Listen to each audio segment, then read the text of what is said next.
Dr.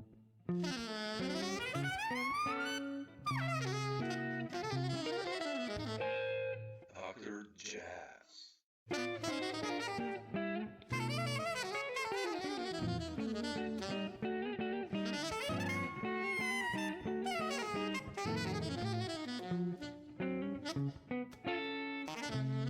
Looks like a busy 2022, according to some of the albums I've heard you on, and yours as a leader as well. So, yeah, a lot of things coming out this year. Yeah. So I said, I have you on some records, and would be nice to chat a little. So appreciate it. But Sure.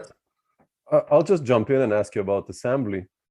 And it's a new record. The band is, well, killing, the rhythm section and Sam Newsom. And I wanted to ask you, how did you get this band together? Like, I know with Jacob and Dan, you go way, way, way back. And but especially with the quintet, did you guys like already play gigs? And before that? We hadn't done any gigs. I've played with all of them many times, different configurations. I played with Jacob and Danny as a trio. We did a bunch of records and recordings. And I've also played with their trio with Thomas Morgan. Yeah. And Sam Newsom, I've played with Ethan Iverson. He has a dance piece with Mark Morris that we played. Really? Oh, wow. Based on the Beatles. That's how I got to know Sam Newsom. I played with him many, many times. And I have this idea to bring him, to combine these musicians and do a record that somehow was more conventional jazz than I'm used to releasing. I've played a lot of straight ahead jazz, but I haven't recorded a lot of it. So I wanted to do that. And this was my idea about how to do it. Yeah, I wanted to ask you that. It's incredibly swinging. I listened to it. I expected. I know your previous stuff and the stuff you did as a sideman, but I was quite surprised. Like, man, it's swinging. And also with Dan on drums, I thought it was going to be like this more kind of. But it's like it's swinging. And like, how did you compose the music for this one? Where did you start? I mean, the lines, like, there are incredible unisono lines and beautiful harmonies. And what was the process there? So I was thinking about doing the record, and I had a few very general ideas. One was to do the the track called Homage. Mm-hmm. Yeah. That was the one. That was probably the only one that was really composed for the first session. I wrote out chord changes and a bass line and brought that at the very first session. All the rest of the music, when we first got together, we just improvised on standards. Oh, wow. Okay. We did about 3 hours of recording, just playing jazz tunes with no heads, no melodies. Then I took all that material and thought about what some of my favorite things were in that recording session. It was 3 hours. There's a lot of material. Sure. So I sort of like filtered it down to some things that I really liked. And then I wrote, composed music to sort of frame these different pieces. Some of them are introductions or things to end the pieces, or interludes, and some of them are interact with the music in different ways. Then we went back into the studio and recorded that stuff. So really the composition, most of it was done in the middle of the project. Well, that's a cool idea, actually. So you basically took like your lines and Sam's that you were improvising and then kind of wrote ahead on the basis of this, or? Some of them were based on stuff we had improvised, or some of it was just sort of like inspired by what we improvised, or like, oh, I'm going to write this line that's going to offset this recording, but it's not necessarily related or transcribed, just sort of like as an introduction. Yeah, that's a cool idea. I always try to come up with ideas also how to push yourself as a composer, to try new ideas. That's a cool one, actually. I have to try that. Thank you. It was an interesting little assignment that I gave myself. Yeah. I had a deadline because I had booked a second recording session, so I knew I had to write music before that. And it was, just sort of like a fun, interesting process. Sometimes I viewed it as, like on a hip hop record, they'll sample a classic jazz, a jazz album, and then have music that fits around it or on top of it or before it, after it. So I thought I was doing that, but I was using my own material instead of a classic jazz record. Yeah. No, that's a cool one. I'll try that. Actually, in a own perverted way, I'll try it. Not maybe standards, but that's a cool one. I mean, I did stuff that we improvised the session, and then I took some improv, and then made a hat of that, and blah blah, and expanded it. But also for standards, that's a cool one. Many times I got a feeling I keep repeating myself when I compose, even though maybe that's your language, what you do, right? But still, I don't know, how do you have these problems, like when you write a tune that you're like, okay, I kind of wrote this already? Sure. Yes, have that, definitely. But it's okay to have some similarities between your work because that's your style. Yeah. But I think it's good to just to make content, and it's good to be in the process of composing if you want to keep your composing chops up. Yeah. That doesn't necessarily mean everything is going to be a finished product released to the public, but in your own process at home, you can have little bits and pieces. This is generally how I work. I do a lot of like snippets, a lot of ideas, a lot of snippets, things that I don't follow through on. Sometimes I combine things. I decide what works, and then I try and edit it down to something a little bit more brief. Yeah, that's smart. I also do. Probably Wayne Shorter didn't question himself that he has his own language, or harmonies or whatever. I guess hard to say. Or maybe some I don't know. Some composers, it's a very easy flow, and they don't have a lot of self-doubt, and some of them are very anguished and doubting and editing their own work constantly. I don't know actually about Wayne Shorter. It's possible that I'm questioning sometimes this, people who have their language. Always use the finished product, so we're like, oh, he just was churning out all these tunes, but maybe it was like, really hard for him. I don't know. Maybe, but you did the new one on your own label, right? And yes, you've been doing this since the beginning, like 2005, when you started leading, issuing records on your own. Why was that decision based on? I mean, now it's kind of easier, with Bandcamp and all these platforms. In 2005, maybe it was not so easy, but where does this decision come from, and what are the pros and cons actually also? Well, the pros are you have control. You get to decide what you're going to do as long as you can come up with the money to do it. You don't have anyone telling you what to do. So I've done some kind of off the wall ideas just because I felt like doing them, which is very nice to have control over that stuff. Yeah. And you get control over the way you present your music to the public in terms of the marketing. If you're going to do a big splash or a little splash, and the press release, how everything is presented, that stuff has some effect. Originally, why did I do it? Well, the truth is that this is very sort of esoteric music. There's not huge audiences for it. Yeah. And I didn't have anyone interested in releasing music by me. on their label. So, but I definitely wanted to release music, so this is one way to do it. And yeah, financially, it's like it's not a money making operation, but sure. a lot of times, if you're working with a record label, that's not particularly lucrative either in this type of music.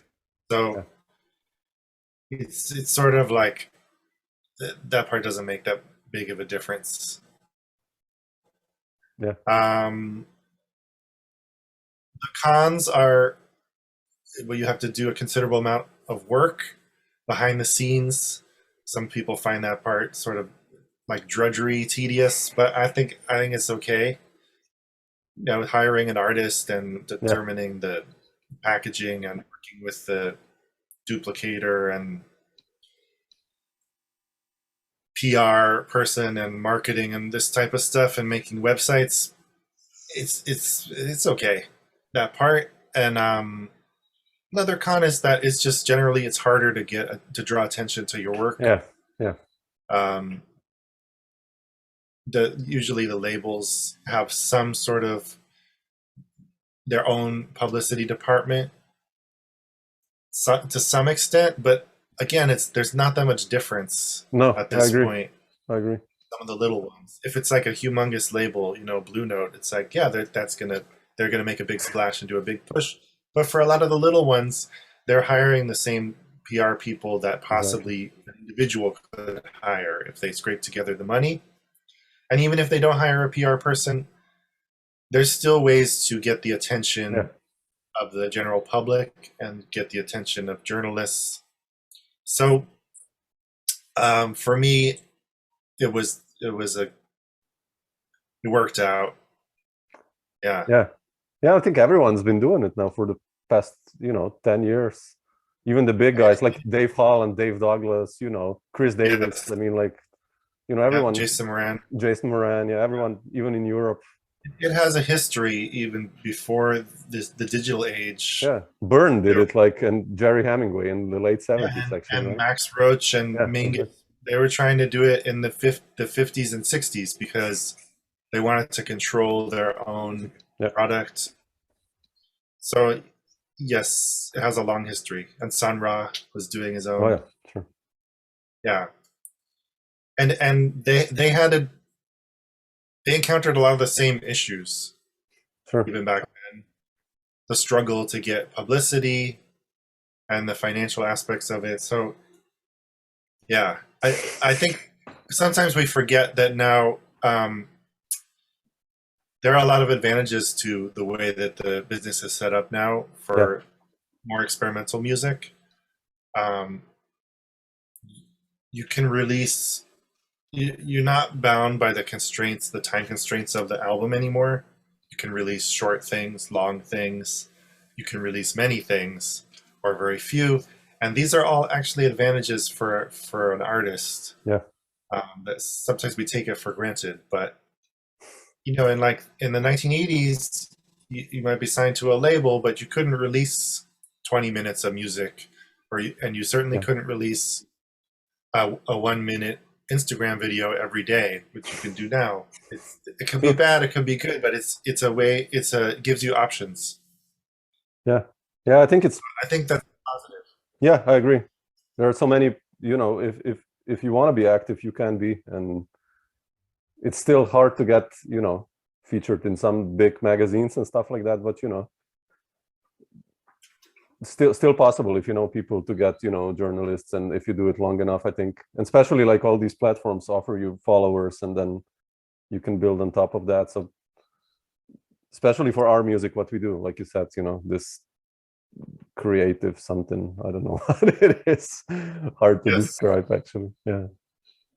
It's also another part of that is that being featured in a big magazine doesn't necessarily have that big of an impact anymore. Unfortunately, you may be better off just trying to build your online following,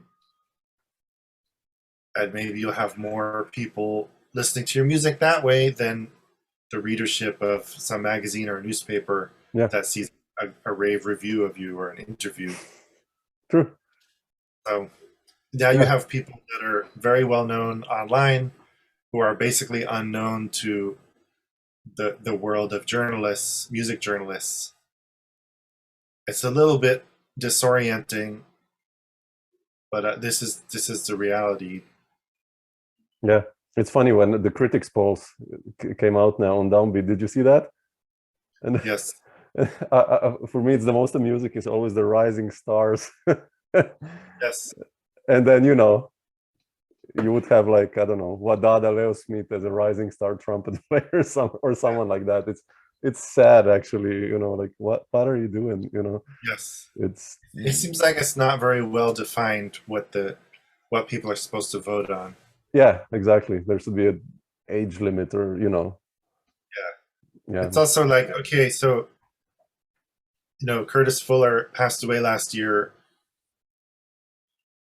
He is probably like the greatest living trombone player, jazz trombone player. You can't deny that. So if that's what you're voting on, he's number one. However, if you're voting on what he did in 2021, he didn't really do much because he was sick. Yeah. So then you don't vote for him at all. But nonetheless, people voted for him, and he appears in the poll. So I don't know. Yeah.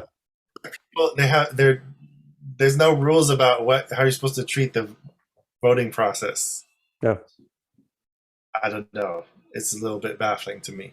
No, but that's what you said. 2020, you know, like the entire scene was not active because of the pandemic. Not one person had a gig in public, yet people were still voting about their favorite player for the year. Yeah. It was, yeah, bizarre, right? it was bizarre. But that's what you said, this discrepancy between, you know, the printed and the online and the actual presence on the scene, you know, and yeah, I find that quite sad and fascinating at the same time, you know, like many people doing incredible amounts of fantastic music, and it's just, yeah, so hard to get out there in the media, but like still on your own you can do it in a way, I think so. Yes. Yeah. But speaking of busy 222, I wanted to ask you also about Amaryllis and Belladonna, your work with Mary. And, you know, I did this interview the other day with Toma Fujiwara. And, you know, he's been playing with Mary for quite a long time. And I know you've been part of her octet. And, but like this last one, I think, you know, again, she outdid herself composition-wise. Like, how was it part of that project? And playing with Mary, when does your story begin? I know you go probably a couple of years back also, right? Yes, I've known her for a long time. I guess we probably met, let's see, maybe around like 2004, 2005. Already? Oh, wow, shit, okay. I saw her playing with various bands around New York, little tiny places. And we got to know her, got to play with her, and then played with her in her, originally it was a septet. We did a record and some touring, and then became an octet, did a record. And now I'm playing with the new group, Amaryllis. Yeah, it's always great to play with her. Compositions are very interesting and inspiring, and this group actually, compared to some of the other ones, in my opinion, this group is a little jazzier. The compositions are a little bit more concise, even though she's got the whole string quartet element. The compositions are, a lot of them are actually just solos, almost like, you know, a whole Blue Note record or something like that, and we're just blowing, having fun and grooving on chord changes. So compared to like the octet, that had a little bit more written material, and it's a little bit more pseudo classical sometimes. Yeah.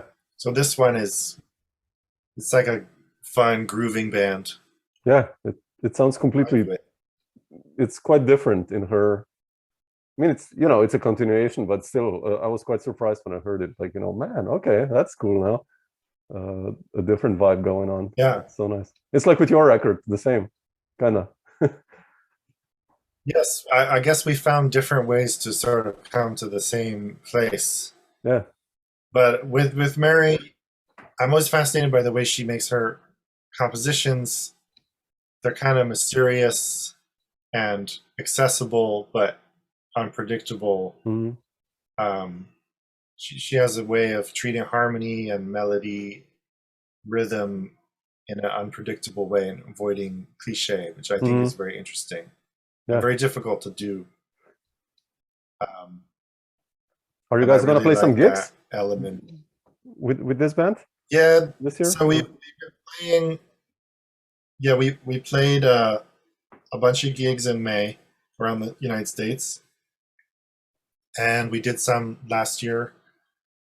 And there was a possibility of playing this summer in Europe, but it's not happening. But I think we're going to be playing next spring. European tour? Or... I mean, the album just came out a month ago. So yeah, the European tour scheduled for next spring.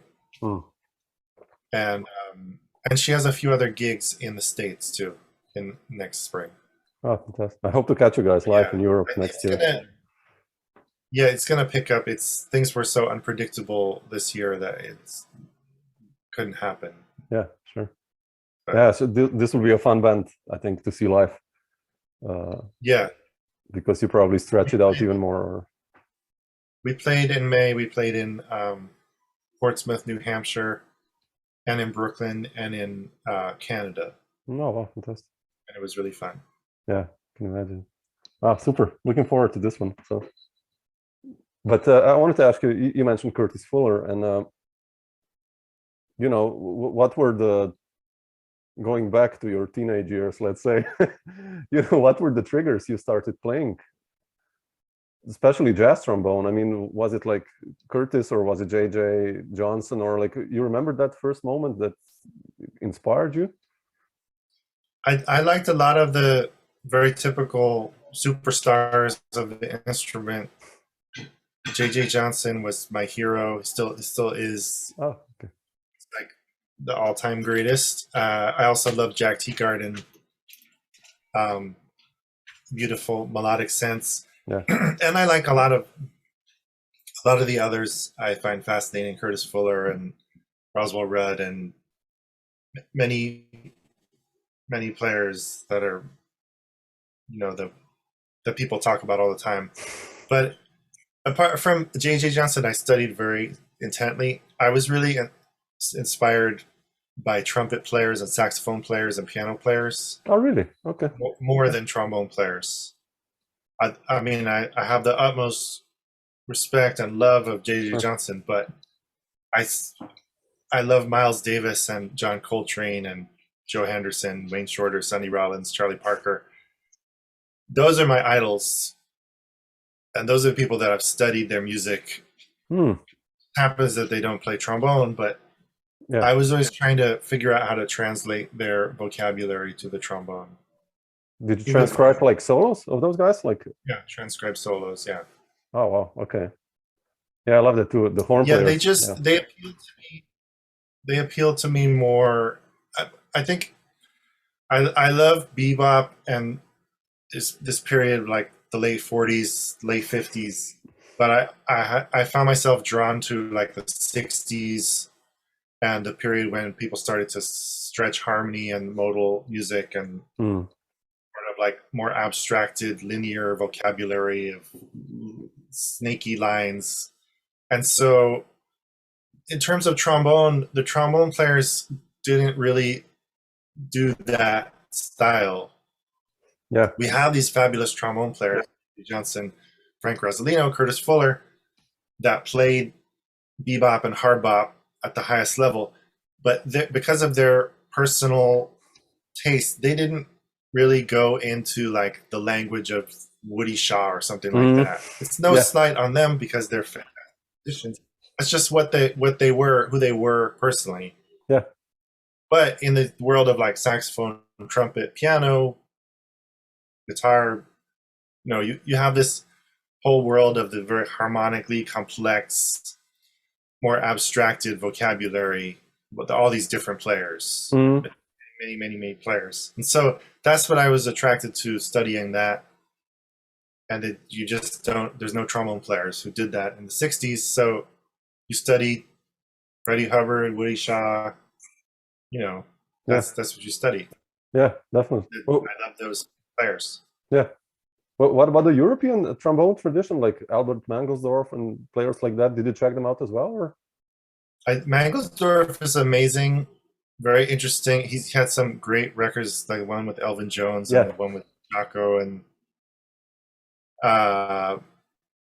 but he's just not my favorite. I think again, he's sort of interfaced with that whole harmonic vocabulary, but the trombone, you have to come up with some strategy to live in that world. And to me, his strategy was developing multiphonics, because he came up with this textural and harmonic thing that nobody else could do. It was very unique, and he's a virtuoso at it. And he does that sort of like modal, harmonically sophisticated music, but with multiphonics. There was a time when he was doing more linear stuff, but to me, he sort of didn't develop that as much. Which, again, it's a matter of personal taste, sure. It's a matter of personal taste, and he found a way to make his music unique and very interesting. Yeah, he's not my favorite, but I love his playing. Oh, sure. I have a lot of respect for it. Yeah, interesting. No, I'm asking you. I listened to your solo record. I mean, it's completely different. Of course, you did overdubbing and stuff. That's why he played a lot of solo. And although you guys sound completely different style, like you said. And but I wanted to ask you. You're from the West Coast, right? And then you moved to New York, and fairly young, like at age 18. And what did you base that decision on? Like, how did you decide to do that? I mean, it kind of stupid question, New York, being the metropolis of creativity and jazz, but still, how did you decide to move? Well, my family is from New York. My parents are both from New York. Oh, okay. And when I was growing up, we would come here about once a year to visit family. And I always thought it was very fascinating place, big city. I like the city. I like living in a city. And as I became more into music and jazz, I realized that San Francisco is wonderful. It has a great music scene, but New York really was just so much bigger. And I was already very certain that I was going to do this sort of like pretty niche, weird music, and I wanted to be in New York to do that, where everybody was there, and there's like a whole scene around that. Sure. Which that's where I wanted to be. San Francisco has a lot going for it, and it has a lot of. If you're studying trombone, you're going to be exposed to like salsa music, big bands and orchestras, and a lot of cool stuff, but it's just too small of a scene to support just sort of little clubs, open late, weird music. And New York dwarfs everywhere else. And I wanted to just also study trombone on a very high level, and so I chose to come to New York for that. How was it in the beginning when you came, like, mid-90s? Who were the first connections you made, actually? I mean, I know you hooked up with Lee Konitz and his nonette quite fast, like, but, what were the first connections you made? So I went to Manhattan School of Music, and there was a lot of really amazing musicians in school. My classmates were just unbelievable at that time. It was very, very fertile grounds for jazz musicians, classical musicians, composers, all kinds of people doing different things. A lot of them I'm still in touch with, still friends with, and playing with. and there was a lot of different styles among the students. There were people who were really interested in like pure bebop, people interested in early jazz. Then there were people just interested in sort of like more out 60s stuff, or people into Zorn and 80s, 90s Knitting Factory stuff, and composers, many different things represented. And I was interested in all those things.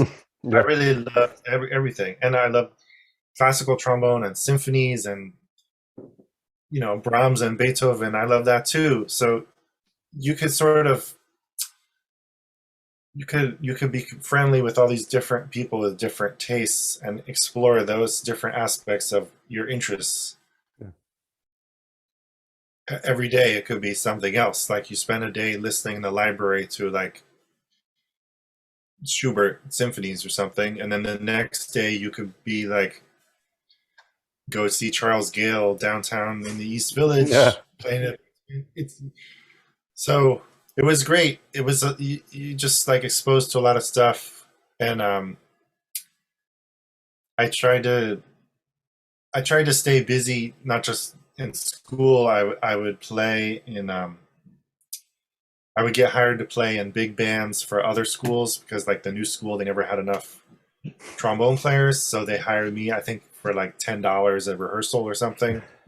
And then I would go and play in Charles Tolliver's band, and Toma was playing drums. They had amazing musicians there too, in that program too. Sure. And I got to know them. I would play in Queens College. I would play in City College. I would do salsa gigs, started to do salsa gigs, and one of the people I met in school was Ohad Talmor. Ah, that's how, okay. Saxophone, Swiss, Israeli, American. Yeah, exactly. Background. And he was, at that time, I was like a kid. I was 19, 20 years old. He was maybe like 28 or something. He was very young himself. But he already had a relationship with Lee Konitz and was writing very interesting, amazing, complicated music for Lee Konitz. And so he organized a septet tour. I think I was 20. This was like in 96. And we toured Europe for 3 weeks, a big tour. And got to play with Lee Konitz. And this was not the non-net. This was a group before that called the Septet. We never did a record, but like TV stuff. And it was Ohad's composition, sort of like classical jazz combined with Lee Konitz. Yeah, so it was. How was that experience like, going to Europe? It was great. It was great to go on tour, to be gigging every day, and fun to hang out with Lee. He's very entertaining and has amazing. He had amazing stories, and that's beautiful. Yeah, that's beautiful. That you got to experience that, like when you were 20 only. I mean, that's incredible. Yeah. Quite fascinating. Yeah. And then later he did the non-net. Maybe 10 years later, Ohad did non-net. Like 2/6, I think it's that one. I have that record. That's a beautiful record. Thank you. Yeah. I mean, all the musicians are the arrangements, and the band is just like, you know, killing group of musicians there together. Yeah. But you know, I mentioned before you had your own label, and how did Abstracts happen? You know, I know you said, you know, Dan and Jacob for a long time, and how did you decide? When did you start actually leading bands? I mean, that's the first question. Like, as a band leader in New York. Well, way back when we were in school, a bunch of us got together as a composers collective called Wet Ink. I wasn't the founder, but Alex Minchek, Sam Hilmer, they started doing it. Ohad was a part of it. Dan was a part of it briefly, and some other people. And it was very sort of like do it yourself. We were just doing concerts in people's apartments. Oh, okay. Cool. For like, you know, $5 donation. And I started writing music for Jacob and Danny at that time. And I think we did, originally Danny played tabla, Jacob played melodica. Oh wow, okay. Yeah, and I wrote compositions and some transcriptions of various things, Balkan music. Oh really? And Oh. then when we were out of school, I decided I wanted to do a real recording, saved some money, scraped together the money, and wrote the music for Abstracts, which we never played before we went into the studio. Just I rehearsed it with them, and we went to the studio. And I was more, at that time, I was more interested in this sort of pure abstract music. Most of it is atonal, a lot of very complex, written out piano parts with the grand staff. Some of it is written out drum parts. Oh really? Oh wow, man. Okay. There's a variety, and mostly like free improvising, atonal improvising, some microtones and stuff like that. That's what I was interested in, even though I had this love for playing straight ahead jazz and playing all kinds of jazz, modal jazz. I wasn't interested in leading a group where we did that. So we did it a little bit later. I incorporated that into that group also in some way. Interesting. Yeah, I wanted to ask you about your records. You know, you've done some. The variety is amazing. You know, from a solo record from the trio with Jacob and Danny, and you know, this last one. But me being a guitarist, I'm quite curious. How did you decide for do that ye old? You know, featuring three of my favorites. Like, really, I love Mary and Brandon and Jonathan. Like, such a beautiful record. And like, how did you come up with that idea? And you know, all those nicknames behind there, and like, what was the grand idea behind that project? So when I was doing the Heavens, I was really into gospel music, early gospel music, and I was listening to all this stuff and reading histories of gospel, and I was fascinated by how much of that transformed into early rock and roll, and then into sort of like pop culture as a whole. I mean, so like, I was fascinated by how like Michael Jackson's Scream, it has these roots, like that Scream is like his version of James Brown's Scream, which is like related to Little Richard's Scream. And Little Richard was like originally a gospel musician, and that type of scream is like this typical gospel expression of ecstasy, musical ecstasy. And there's so many things like that that are just completely part of pop culture now, that have these roots in gospel and in the Black church and all these traditions. And I was also interested in how all that stuff became rock and roll and became heavy metal and hard rock, and like all of this guitar vocabulary also has these roots from gospel, among other things. I mean, there's also there's like slide guitar, which has these roots in Hawaiian slide guitar and all these weird things like that. But yeah, gospel, it's like this amazing sort of pool of vocabulary and sounds and textures. And I always love like Led Zeppelin, which is heavily into gospel.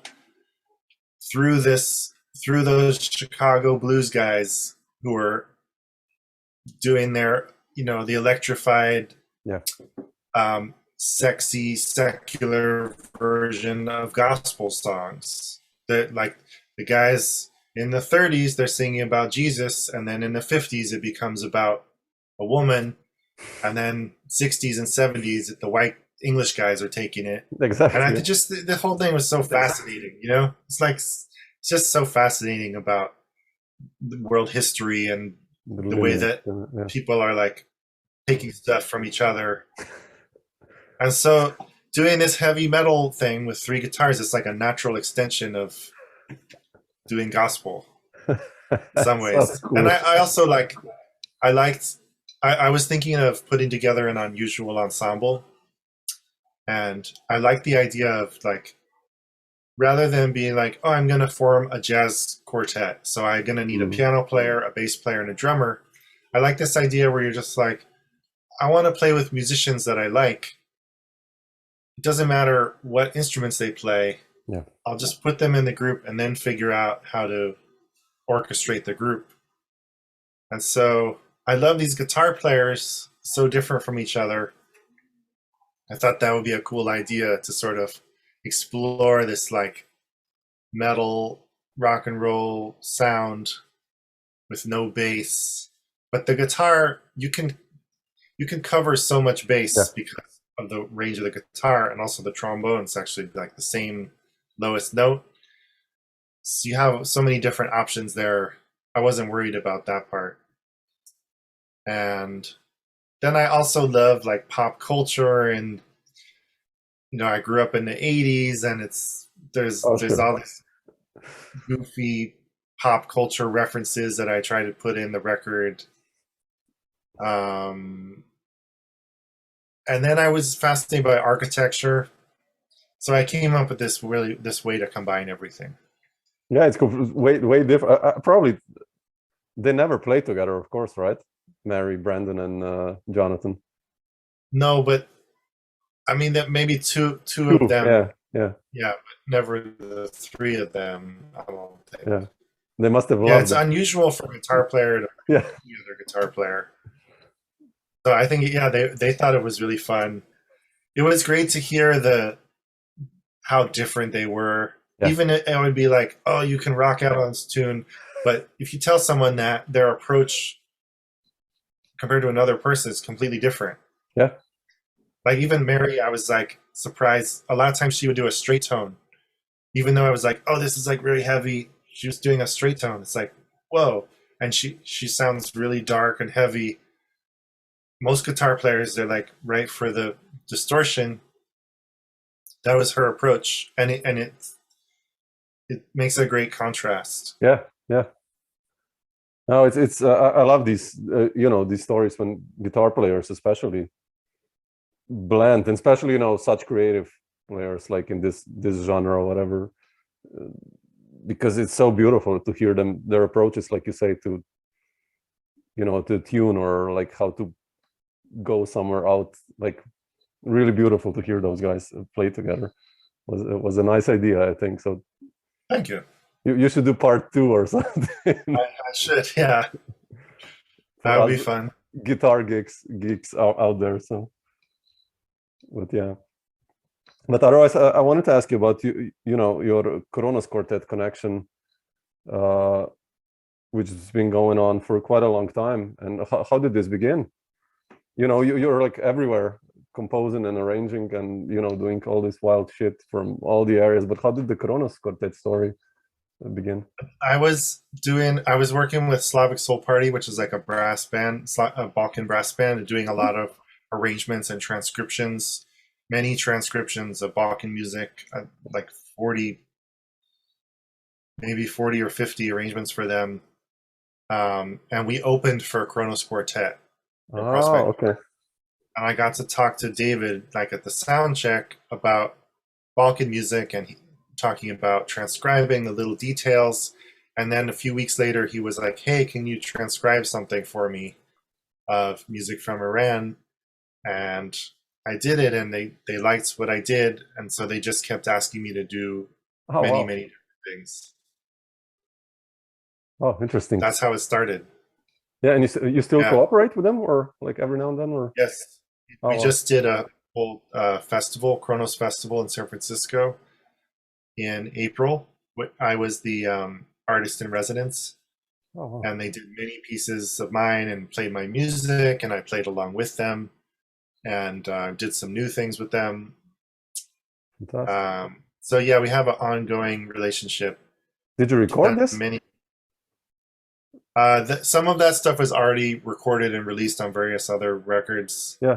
But the live some gigs, of it is not. but the gig wasn't recorded. Ah, shit. Oh, But that's a shame. but some of it is I did a sort of a multimedia piece that's on the Pete Seeger record they put out maybe 2 years ago. Mm-hmm. Oh, beautiful. But there's always new stuff that I'm doing with them. Some of it they're going to record in the future. Fantastic. Yeah, I love that you're you explore so many different areas. That's fantastic, actually. Yeah. Thank you. I wanted to ask you also, everyone who plays with Henry Threadgill, how was that experience like, and playing his music? I'm such a huge fan, and like, how did you enter that group and your experience with Henry? He's like one of my heroes. Mm. I was always just I thought his music was so amazing because he manages to take complex ideas, but he makes them sound really natural and funky and fun and accessible. And also he's super into orchestration, which I think is fascinating.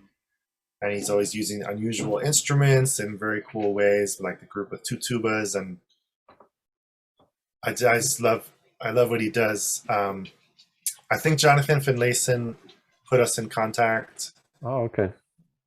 Because Henry wanted to do a group with brass, 2 trumpets, 2 trombones, and he wrote this music and the music for the dig. We had many rehearsals, and it was fascinating to watch his process. He likes to rehearse and he likes to work things out at rehearsals. Okay. So the rehearsal is like part of the compositional process, especially the forms. So he writes things, very intricate, detailed scores that have set forms, but then he changes the forms during rehearsal, and then over the process of it, it becomes set. And he'll change things, even like the time scales. So something will be written as staying in tempo, but then he'll change the second section to be played twice as fast or something like that. Oh, okay. So in the finished product, it's very different than what he had originally. Interesting. I thought that was fascinating, a really interesting way to work. And also just the way that his material is put together, it's like I said, he's taking these some of them they seem almost like academic concepts, like the type of working from intervals, manipulating intervals, which is like something that classical composers have done forever. And he's doing them, and you see it and you're like, oh, this is just going to sound like classical composer Elliott Carter or something. But no, he's found a way to make it sound funky and melodic, organic in a way. Organic and singable, even though it has that essence of this rigorous compositional techniques. And nobody, in my opinion, has ever been able to pull that off except for him. Yeah. I think it's really amazing. Yeah, I love, every record that comes out, I'm just like, man, Yeah. I talked to Liberty Ellman about, he's been playing with Henry for 15 years. And he was like, yeah, man, I'm still learning the concept, and the idea is constantly evolving, and, pushing yourself, how to interpret and what to do. And it's quite amazing. What he does. So, but cool. Jacob, what about the rest of the year? And like, in terms of you being the leader, are you going to present assembly on some live gigs or tours, or maybe coming to Europe? Or we did a show. We did a CD release show last month in Brooklyn. Okay. Which was very fun and very challenging to figure out how to translate this music that was made in the studio and to translate into a live setting.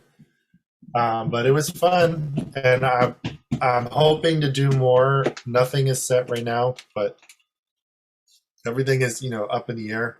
Yeah. But in Europe at some point. Yeah, it would be fantastic. Yeah. Yeah, I'm doing projects with other people for the rest of the year, basically recording sessions and performing and arranging, composing, and some teaching. Yeah. Are you writing some new music also, like for your groups? Or? I'm always working on a bunch of things at once. Super. Looking forward to hear this stuff, man. I hope I'll catch you in Europe. If not before with Mary, if you come near Austria or something like that, I'll definitely catch you on a gig. So great. Great. Cool, man. Thanks so much. I will leave you alone now. Thanks so much for taking. Thanks so much. Thanks for talking to me. Yeah, thank you for taking the time. Really appreciate it. So. Okay. Bye.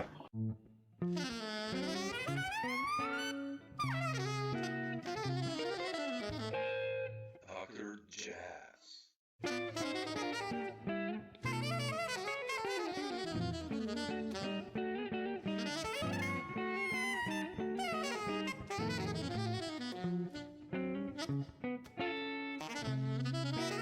Dr. Jazz.